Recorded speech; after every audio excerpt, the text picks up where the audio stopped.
Good morning, John David. Good morning, Paula. So I'm Paula, and I'm here with John David.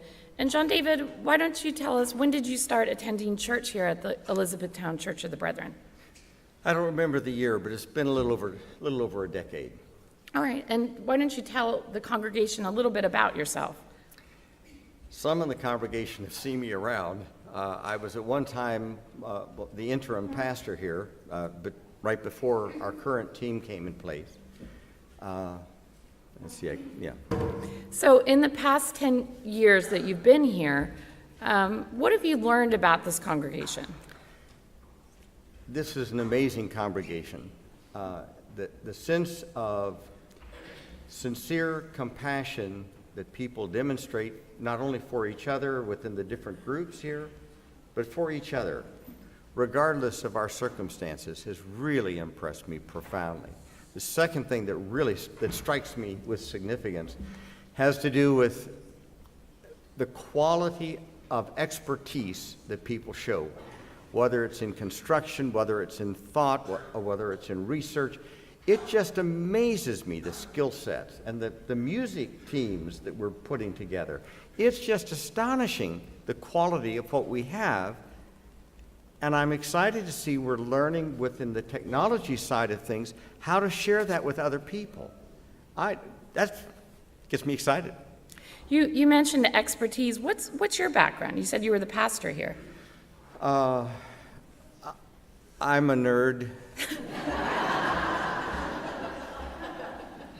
I probably feel closest to God in the process of translating Scripture. It's not that I can't find a better translation somewhere else than what I do, but it is in that process of searching out the meaning of the Greek and I don't do Hebrew so well, but the Greek, that it really begins to take on a new place for me. So that would be probably my gift. You have a PhD, don't you? I have a doctor of ministry, yes. So being a self-confessed nerd, you probably pay attention to things that are going on here at church. I try my best. All right. At some point... You mean like maybe did I notice that we're in a building program? Yes! There we go. It was exciting to me when I saw that happen.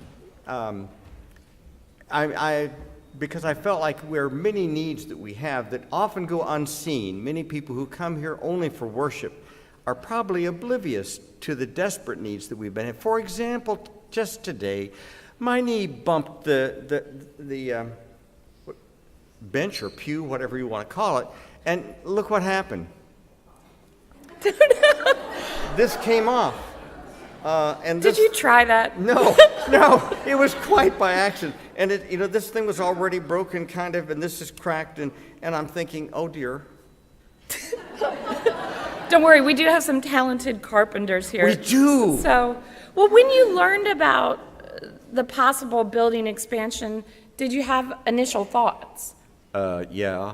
Do you want to share them? One of the labels I've been given is frugal. So you're a frugal nerd.